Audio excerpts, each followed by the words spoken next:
My husband demanded I apologize to his female best friend because my honesty hurt her feelings. When I refused, he shouted, his face turning a shade of red I hadn't seen before.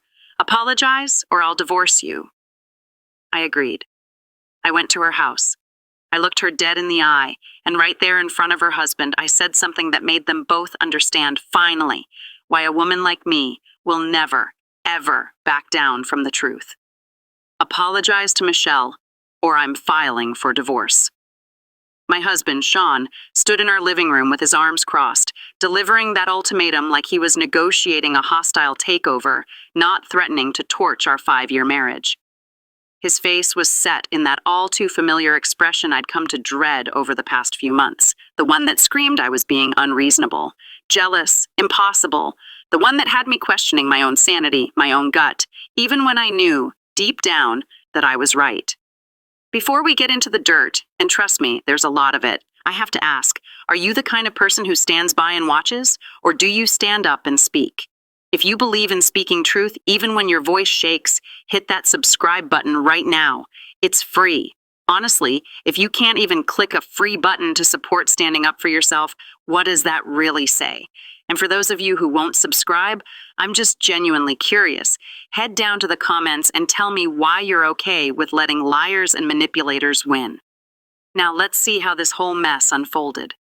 I stared at him, this man I'd promised to love and cherish, and I had this chilling realization that I didn't recognize him anymore. Or maybe I'd just never really known him at all, because the Sean I thought I married wouldn't demand I grovel to his female best friend for the simple crime of noticing their wildly inappropriate relationship. The Sean I thought I married wouldn't gaslight me for months, making me think I was the problem, when his emotional affair with Michelle Pierce had been happening right under my nose, bold as brass, for years. "You want me to apologize to her?" I heard my own voice, and I was shocked at how calm it sounded. Inside, I was a raging inferno. For what, exactly? For treating her with suspicion and coldness since the day you met her. Sean's voice started to rise, painting himself as the victim.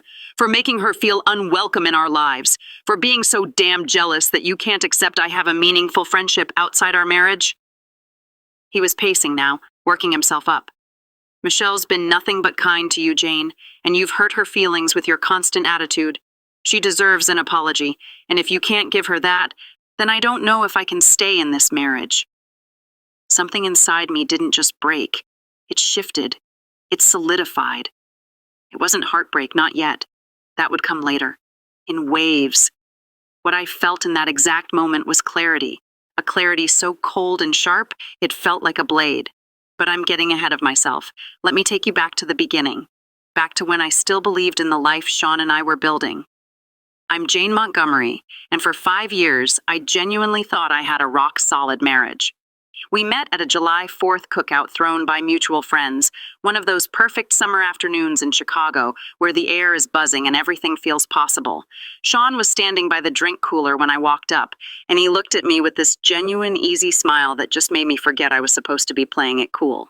We talked for 3 hours straight that day, just sitting on the back porch steps while the party raged around us. He listened when I talked about my work as a graphic designer. He didn't just nod. He asked thoughtful questions about my creative process.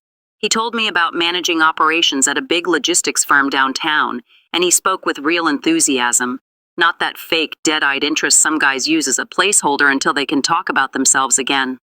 What really got me was how he paid attention to the details. On our first real date, he remembered I took my coffee with just a splash of cream, no sugar. He surprised me with dates to little indie bookstores because I'd mentioned offhand that I loved the smell of old books. He made me feel seen in a way I'd never experienced, like he was actually interested in who I was, not just the version of me he wanted me to be. Our wedding came 2 years later. We kept it small and meaningful, held in a little garden venue with string lights wrapped around old oak trees. We invited only our ride-or-die family and friends, the kind of intimate ceremony where you actually know everyone's name. I wore a simple ivory dress I'd found at a boutique downtown. Sean cried during his vows. My mother pulled me aside at the reception, and I'll never forget what she said. "I've never seen you look happier, honey." We settled into a nice 2-bedroom condo in a quiet neighborhood, the kind of place where kids still rode bikes on the sidewalks. I worked from home as a freelance designer, which gave me flexibility. Sean commuted to his firm downtown every morning at 7 a.m. and was usually home by 6 p.m. We split the bills right down the middle. We cooked together on weekends, trying new recipes and laughing our heads off when we burned something. We talked about buying a house someday, maybe having kids, definitely traveling more. Life was stable, predictable, comfortable. I thought I knew exactly who I'd married. I thought I knew exactly what our future would look like. Looking back now, I realize I was living in a carefully constructed illusion, a stage play where I only saw what Sean wanted me to see. The first crack in that illusion appeared about 6 months into our marriage. Sean came home from work one evening just vibrating with excitement. He sat me down on our couch and told me his college best friend, Michelle, was moving back to town after years working pharmaceutical sales out on the West Coast. He described her with this nostalgic warmth that seemed innocent at first. "Michelle's brilliant," he said. "One of those naturally charismatic people who could sell ice to an Eskimo and make them thank her for it." She'd been his closest friend during their last 2 years of college, part of a tight-knit group that stayed up late solving the world's problems. I was genuinely happy for him. I mean, everyone needs good friends. I have my own college buddies scattered across the country. Having Michelle nearby would be good for him, I thought. When I finally met her at a dinner Sean organized at some trendy new spot downtown, she was exactly as advertised, polished, confident, dressed to the nines even for a casual Friday, with highlighted hair and jewelry that quietly screamed, "I make more money than you." She had that practiced high-wattage smile that comes from years of client meetings, warm but totally impersonal. She was attractive in that carefully maintained, expensive-looking way. What struck me immediately was how Sean and Michelle just fell into a rhythm. Within minutes, they were laughing about professors I'd never met, reminiscing about road trips I wasn't on, finishing each other's sentences. I just sat there, smiling and nodding, trying to jump in when the conversation briefly turned my way, but mostly feeling like a spectator at my own dinner. It wasn't that they were trying to exclude me. It was just that their shared history was a language I didn't speak. Michelle's husband, George, was there too. He was a quiet guy, an accountant, and he seemed just as peripheral to the conversation as I was. He caught my eye at one point while Sean and Michelle were howling about some sophomore year inside joke. We shared this brief, silent look that I didn't fully get at the time, but I'd come to recognize it later. It was the look of mutual acknowledgement. We were the supporting cast. The first real boundary violation happened so subtly, I almost brushed it off. A few weeks after that dinner, Michelle started texting Sean, constantly, during our date nights. We were at a movie, waiting for the previews, and his phone buzzed. He glanced at it, typed a quick reply, and put it away with an apologetic smile. "Sorry, Michelle's nervous about a work thing." 5 minutes later, buzz. Then again. By the time the movie started, he'd exchanged a dozen messages with her. He kept apologizing, but that phone kept pulling his attention like a magnet. This pattern just repeated, over and over. Dinners interrupted by texts, weekend mornings shattered by long phone calls about Michelle's marriage problems with George, late evenings where Sean would be glued to his phone, thumping out replies while we were supposed to be watching TV together. Every time I gently suggested, "Hey, maybe you could text her back later?" Sean would look at me with this barely concealed disappointment, like I was the one being unreasonable, like I was failing some fundamental test of compassion. Then came the spare key. He gave Michelle a key to our condo. For emergencies, without discussing it with me, not a word. I found out when I came out of my home office one Tuesday afternoon to find Michelle sitting on my couch, shoes off, completely at home, while Sean made her coffee in my kitchen. "Oh, hi, Jane," she said, all cheerful. "My Wi-Fi went down again, and I just had to borrow yours for a client call." I just stood there, in my own living room, feeling like an intruder. When she finally left an hour later, I tried to talk to Sean. "Hey, maybe we could, establish some boundaries, like she texts before just letting herself in." His response was immediate and defensive. "Jane, she's going through a lot. New city, struggling marriage, high-pressure job, real friends show up for each other. Are you really going to be the kind of person who puts convenience over compassion?" And there it was, the first real taste of the gaslighting. He made me the bad guy. This is where it gets really dark, folks.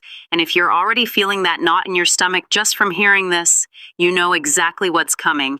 Do yourself a favor and hit subscribe right now because you're going to need a community of truth tellers after this story. If you still haven't subscribed, I'm just going to guess you've probably been a Michelle or a Sean in someone's life, haven't you? Go on, prove me wrong. Tell me in the comments why it's just a friendship and I'm the one who's crazy. That conversation became the template for dozens more. Every time I tried to draw a line in the sand, Sean reframed it as me being unwelcoming, jealous, insecure. He made me second-guess my own gut. I started to wonder, am I the problem? Am I just too possessive? Our 5th anniversary arrived on a Tuesday. I'd made reservations 2 months in advance at Meridian, this an elegant, expensive restaurant downtown. I wore the emerald green dress Sean used to love, the one he said made my eyes look like sea glass.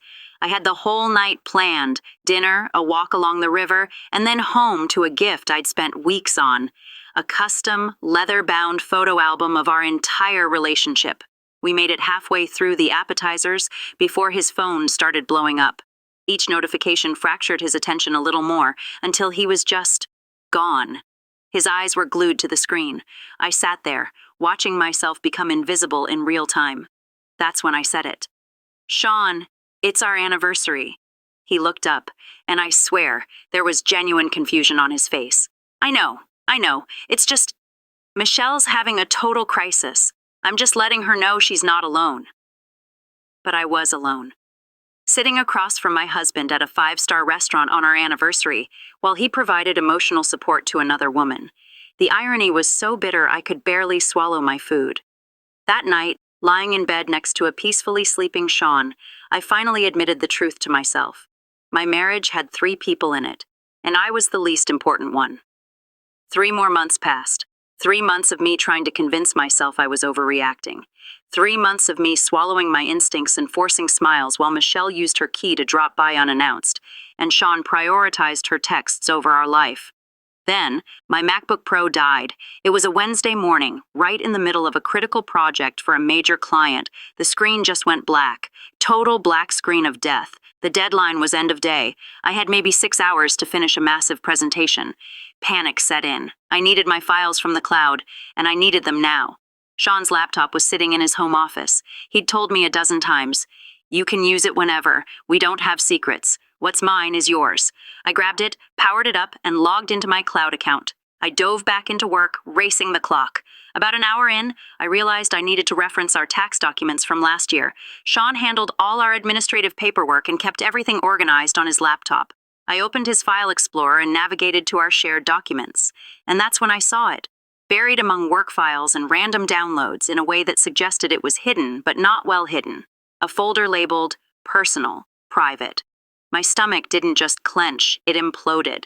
Sean and I didn't keep secrets, or so I'd believed. Why would he need a folder marked private on a laptop he told me I could use freely? My hand was trembling.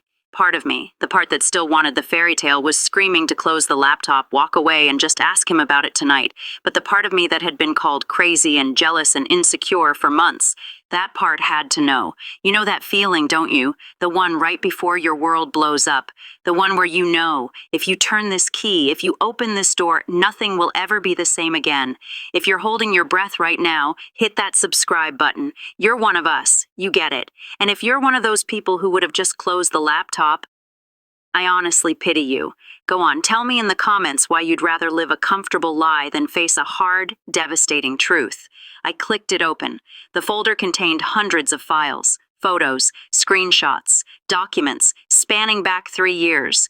My brain tried to make sense of what I was seeing. Photos of Sean and Michelle sitting across from each other at restaurants I'd never even heard of, leaning in close, their body language far more intimate than just friends. Candid shots of Michelle laughing, her face glowing. Selfies of the 2 of them, his arm slung around her shoulder, both of them grinning like they shared a precious private secret. And screenshots. Dozens and dozens of screenshots of text messages. My hands were numb. I clicked on the first one. Timestamp, 2:15 a.m. 6 months ago. Michelle had written a long paragraph about feeling lost in her marriage to George, about wondering if she'd made the right choices, about missing a connection with people who really understood her. Sean's response was just as long, validating every feeling, sharing his own thoughts about paths not taken, and connections that transcend normal friendship. I opened another, 3 a.m., a year ago. Michelle, can't sleep thinking about different versions of my life. Sean, I know what you mean. I have my own what ifs I can't talk about with most people. My client deadline was a distant memory. I sat frozen at his desk, clicking, scrolling, watching a hidden relationship unfold in documented, sickening detail. These weren't casual check-ins. These were late-night emotional confessions. Then I found the message, the one that burned itself into my memory. It was from Michelle, sent at 2:17 a.m. about 8 months ago, right around the time Sean had started getting distant. The message read, "Sometimes I wonder what life would have been like if we'd gotten together instead of just staying friends back in college. Do you ever think about that?" My heart stopped. Sean's reply came just 3 minutes later, 2:20 a.m., suggesting he was awake, waiting for her, thinking about her instead of sleeping next to his wife. His reply, "More than I probably should, but we made our choices. Doesn't mean I don't value what we have now." I read it 5 times, 10 times, hoping the words would rearrange themselves into something innocent. But they wouldn't. The meaning was crystal clear. My husband had feelings for this woman. He was actively wondering what a life with her would look like. He valued what they have now, this secret, late-night emotional intimacy. The Pandora's box was open, and I had to see everything. I closed the screenshots and opened our joint credit card statements through the online portal he kept bookmarked. I started searching for patterns, every Tuesday afternoon. For the past 2 years, a charge at a place called Riverbend Cafe, an upscale bistro downtown, a place Sean had never once mentioned to me. The charges were always between $50 and $70. The perfect amount for 2 people having a nice, long lunch. I opened Sean's digital calendar. There it was. Every Tuesday at noon, a recurring 2-hour block simply labeled lunch meeting. No client, no location. I compared the dates of the Riverbend Cafe charges with the photos in the hidden folder. They matched perfectly. While I was at home, working at my desk, eating leftovers, and assuming my husband was at a work lunch, he was having weekly, secret 2-hour dates with Michelle. This wasn't friendship. This was deliberate, sustained, carefully planned deception. Sean had been building a parallel emotional life with Michelle, all while coming home to me and acting like everything was normal. And the worst part? The sudden blinding clarity of the gaslighting.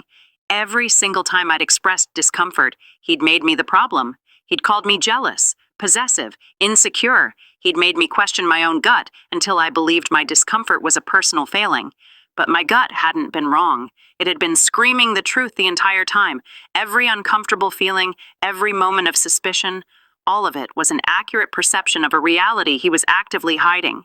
I finally understood why he defended her so fiercely, why he prioritized her texts, why he gave her a key to our home. Because in Sean's mind, I wasn't the priority. She was. I was the obligation, the wife. She was the one he thought about at 2 a.m., the one he shared his real feelings with. I was the third wheel in my own marriage, and the evidence was all right there, spread across his laptop screen. I sat at that desk until the afternoon light faded. My client deadline had passed hours ago.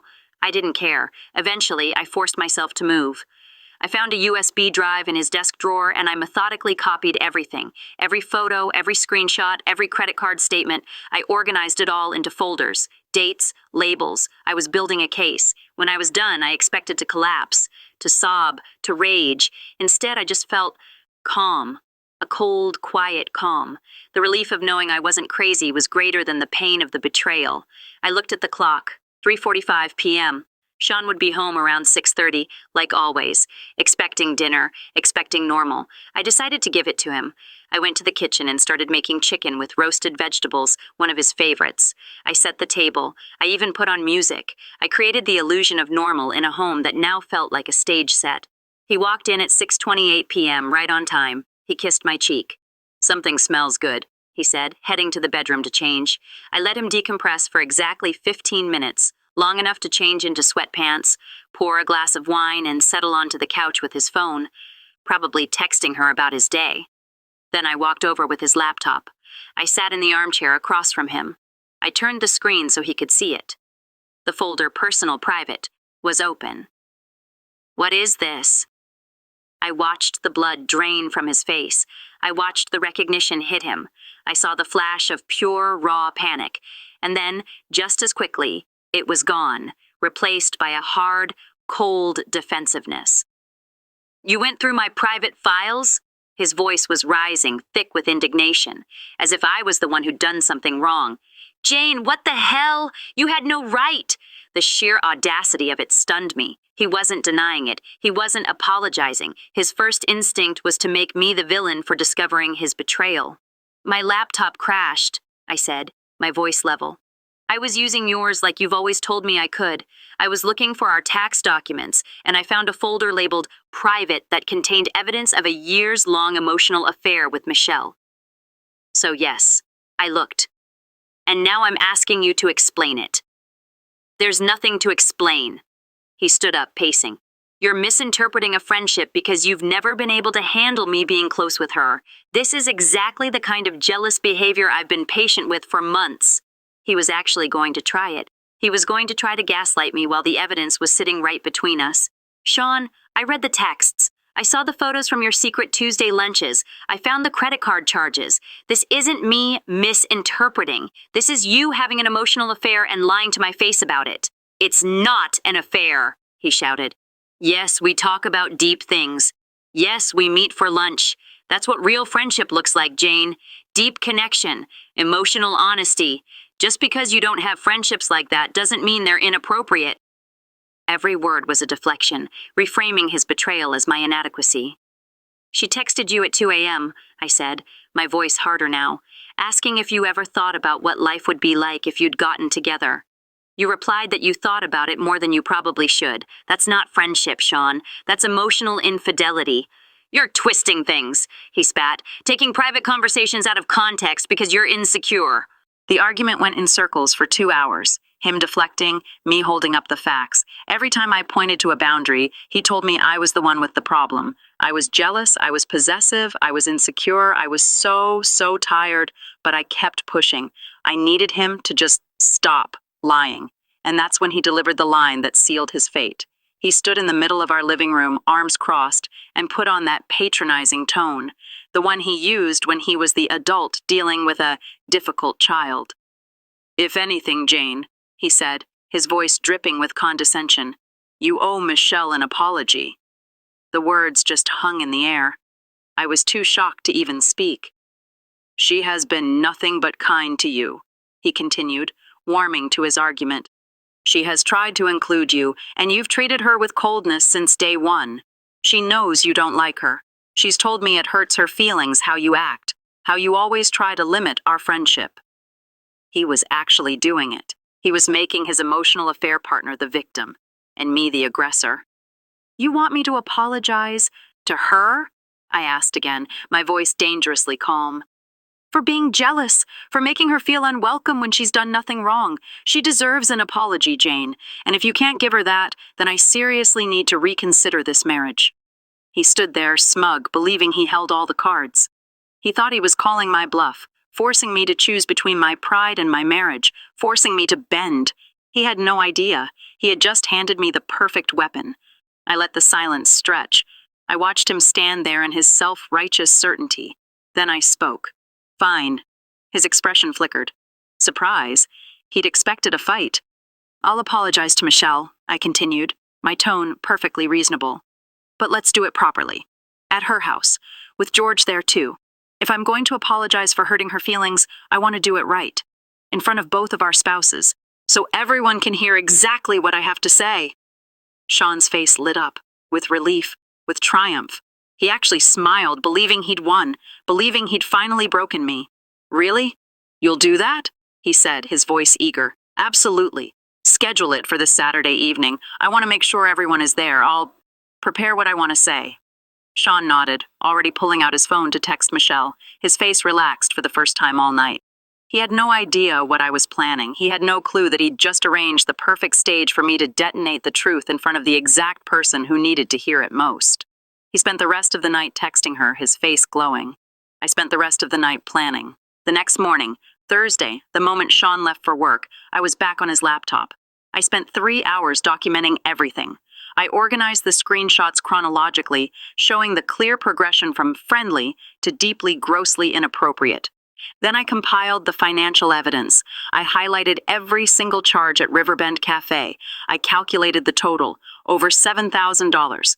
$7,000 on secret lunches with another woman while we were supposedly saving for a house. Then I found the gifts, buried in his email, receipts, a designer silk scarf from Nordstrom for her birthday, $250, a bottle of expensive French wine for her promotion, $180, flowers delivered to her office, $75, with a card that read, "Always knew you could do it. So proud of you." These weren't friend gifts. These were courtship gifts. I printed everything. I made digital backups in 3 separate cloud accounts. I saved copies to 2 different USB drives, which I hid. I was taking no chances. By Thursday afternoon, I had an airtight case, but I had one more thing to do. I had to call George. I stared at his contact info in my phone for 10 minutes. I'd barely ever spoken to him. He was just Michelle's quiet husband. But I remembered that look in his eyes at our first dinner, that look of resignation. He deserved a warning. He deserved to know his world was about to change. I pressed call. He answered on the 3rd ring. "This is George." "Hi, George. It's Jane Montgomery, Sean's wife." A pause. "Jane, is everything okay?" "I'm calling because Sean has arranged for me to come to your house on Saturday evening to apologize to Michelle. He insisted it happen in front of both of you, and I just wanted to make sure you'd be home for it." Another pause. Longer this time. I could hear him processing the layers. When he spoke, his voice was different. Alert. "I'll be there." No questions, no confusion, just immediate understanding. "Thank you," I said quietly. Then I added, "I think there are some things you should know. Things that you might have suspected, but didn't have proof of." The silence on the other end was heavy. Finally, he spoke, his voice barely a whisper. "Thank you for calling me." Those 4 words carried years of suspicion, years of being told he was the paranoid one. "You deserve to know the truth," I said. "We both do." "I'll be there Saturday," he repeated. "And Jane, whatever you're planning to say, I'm ready to hear it." We hung up. Meanwhile, Sean came home that night in an excellent mood. He'd apparently had lunch with Michelle, a special Thursday edition, and told me how grateful she was that I was doing the right thing and clearing the air. Friday was even worse. He actually coached me on what to say. He had bullet points on his phone. Acknowledge my jealousy. Admit I'd misinterpreted their friendship. Thank Michelle for her patience with my insecurities. He was coaching me on how to publicly humiliate myself and validate his affair, all while thinking he was the mature, forgiving husband. He had no idea what was coming. This is the part of the story that makes my blood boil. If you've ever been manipulated like this, ever been made to feel small so someone else could feel big, I know you're with me. Hit that subscribe button right now. Let's send a message, loud and clear, that we are done being quiet. And if you still haven't subscribed, what are you doing? Are you just here to watch the train wreck? Or are you afraid to pick a side? Let me know in the comments. I'm genuinely baffled. He even suggested I bring an expensive bottle of wine as a peace offering. "Really show her you're serious, Jane," he said, all earnest. I agreed to everything.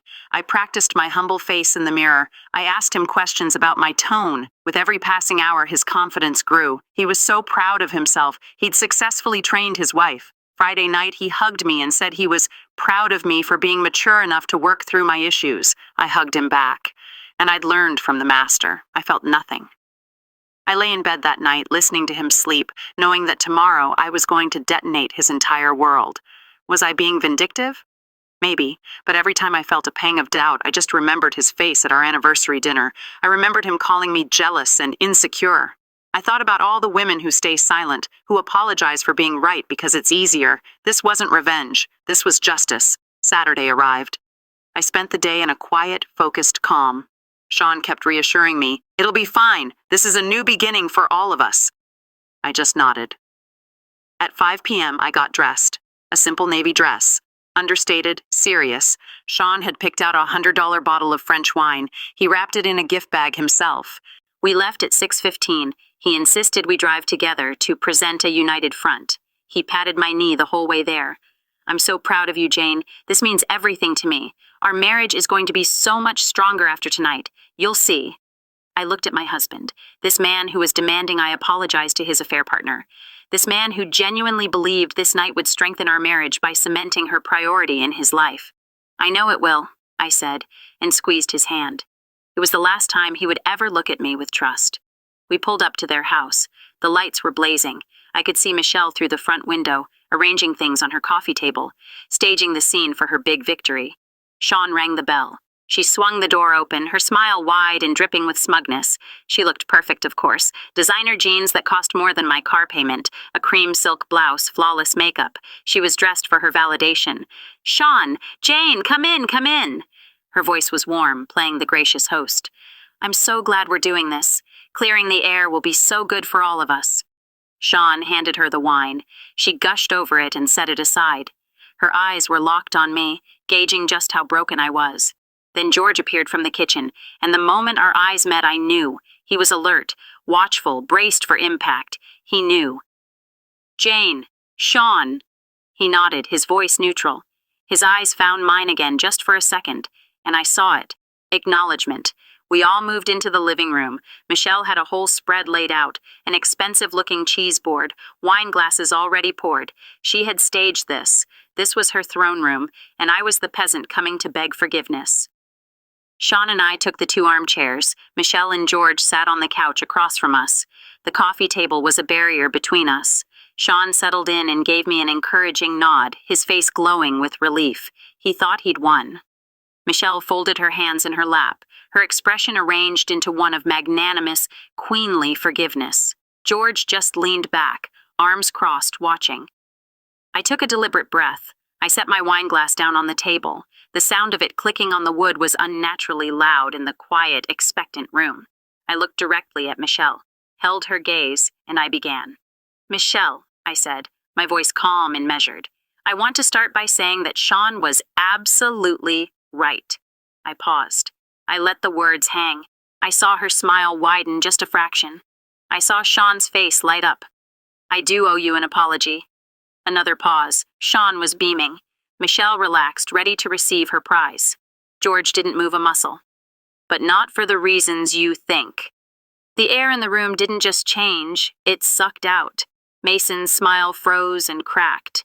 Michelle's face went from gracious to uncertain in a split second. George leaned forward, his full attention locked on me. I kept my voice calm and steady. I apologize for staying silent when I should have spoken up years ago.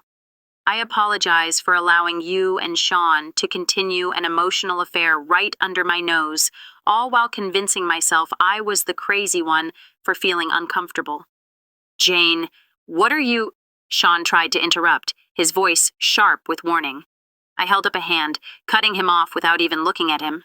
My eyes stayed locked on Michelle's, watching her perfect facade start to crumble. Let me finish. You demanded this apology. I'm giving it to you. I turned my gaze to George, whose face had gone completely still. I apologize to you, George, because you deserve to know the truth about your wife long before tonight. I pulled out my phone. My hands were perfectly steady. For the past 3 years, I announced to the room, Sean and Michelle have been meeting every Tuesday for secret 2-hour lunch dates at Riverbend Cafe. They've been having late-night text conversations about the alternative lives they wish they'd made together. They've been crossing every single boundary a married person should respect. I stood up, walked the few feet to the couch, and handed my phone directly to George. I watched his face as he took it. I watched his eyes scan the first message, then scroll to the next, and the next. The color drained from his face. He looked like he was going to be sick, but his hand kept moving, scrolling, reading. Sean was on his feet now, his voice shrill with panic. George, don't listen to this. She's taking things completely out of context. You know how Jane gets about my friendship with Michelle. She's always been jealous, and now she's trying to destroy. How long? George's voice sliced through Sean's rambling like a razor. He didn't shout. He didn't have to. The ice in those 2 words silenced the entire room. He was still looking at my phone. His question was for Michelle. Her mouth opened and closed. Her perfect makeup was starting to crack as tears welled in her eyes. George, it's not what it looks like. Sean and I we're close friends. Nothing physical ever happened. George finally looked up from my phone, and the look on his face, it was devastating. It was years of suppressed suspicion, years of being told he was crazy, all bursting to the surface. I didn't ask if you slept with him, George said, his voice terrifyingly controlled. I asked how long you've been having an emotional affair with my best friend's husband, while making me feel crazy for noticing. The parallel was so perfect, it was sickening. We had both been living the same nightmare. Michelle's facade shattered. The tears came, carving black mascara tracks down her cheeks. George, please, you're misunderstanding. 3 years. George's voice was flat. He was reading from the timestamps. According to these messages, 3 years. 3 years of secret lunches. 3 years of you telling him things you never told me. He scrolled further. Oh, here's the one, 8 months ago, where you ask him if he ever thinks about what life would have been like, and Sean replies that he thinks about it more than he probably should. Sean found his voice again, but it was all damage control. He was pointing at me. Jane, you're destroying everything. This isn't what I meant. You've taken private conversations, and you're using them as weapons to hurt people. He turned to George, palms up. Elijah, look, you have to understand, we're just friends. Yes, maybe we're more emotionally connected than some people think is appropriate, but nothing physical ever happened. Jane's jealousy is blowing this all out of proportion. George wasn't even listening. He was still scrolling. It says here, you bought her a designer scarf, George said, his voice dead. He was reading the email receipts I'd included. $250. And expensive wine, flowers sent to her office. He finally looked up at Michelle. You told me those flowers were from a grateful client. George, I can explain. How much? George cut her off. How much money has he spent on you? While you've been telling me we need to be more careful with our budget.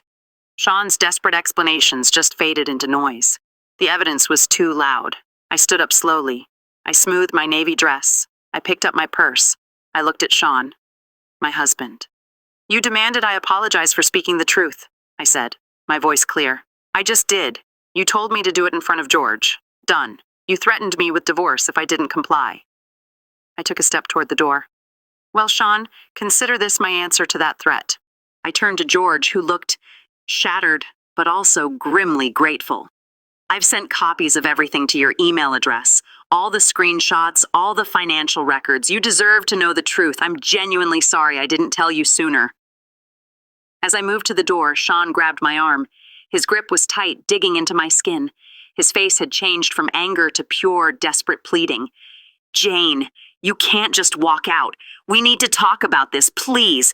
You're my wife. We can work through this. We can go to therapy. I ripped my arm free. No, Sean, you need to talk to your lawyer, because I am done being the understanding wife in a 3-person marriage. I walked out the front door without looking back.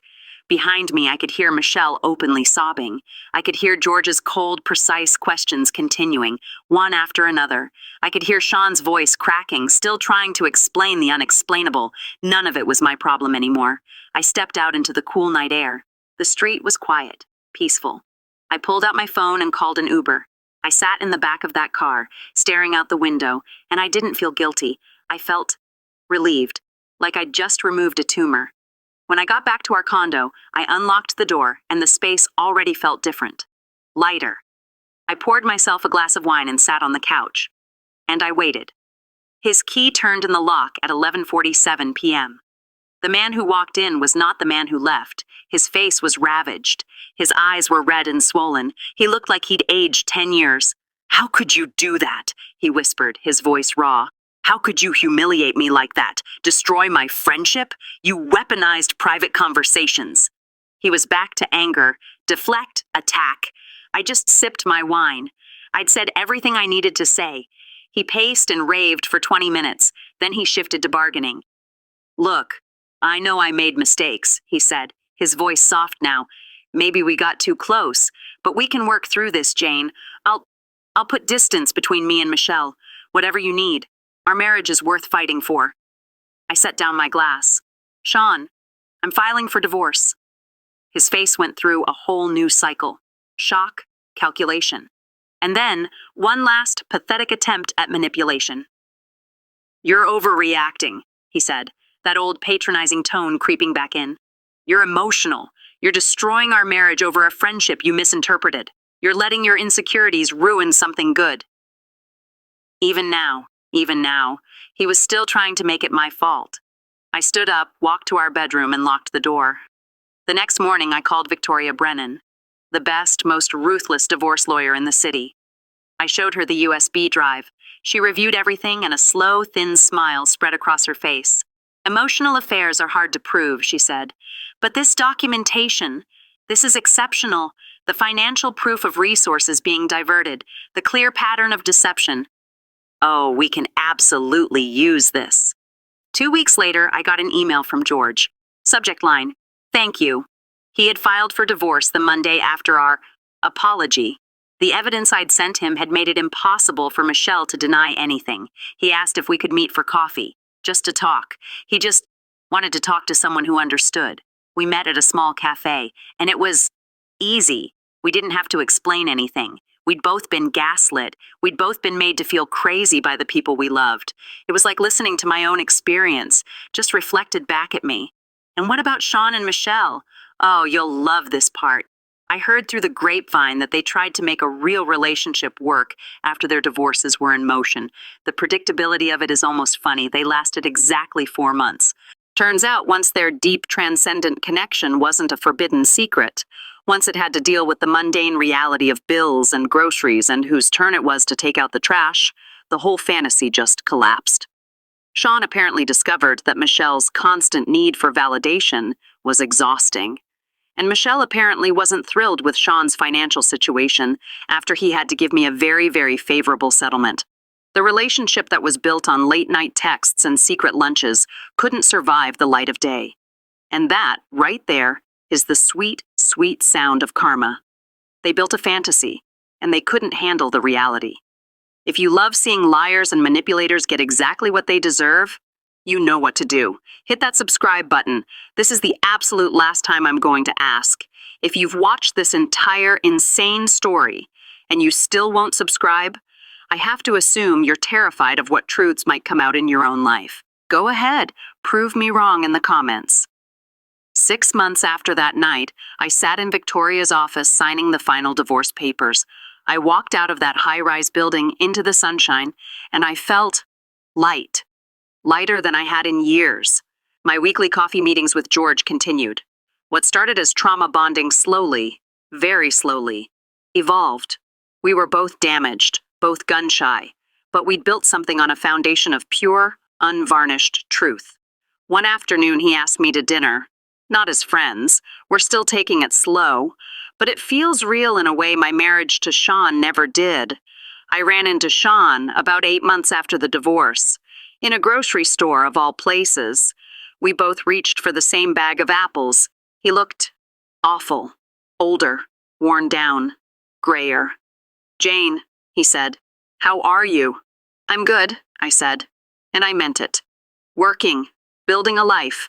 He just nodded, and then he said it, the words I'd needed to hear 2 years ago.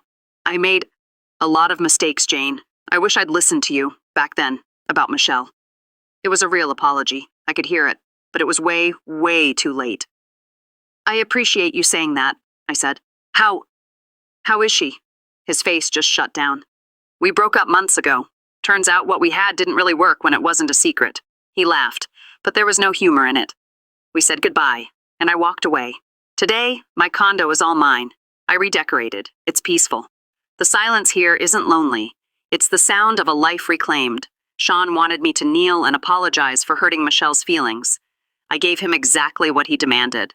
I just made sure the apology revealed every single uncomfortable truth he'd worked so hard to hide. The moral? Never, ever force an apology from a woman who speaks the truth. Because women like me, we don't apologize for seeing clearly. We apologize for staying silent for too long.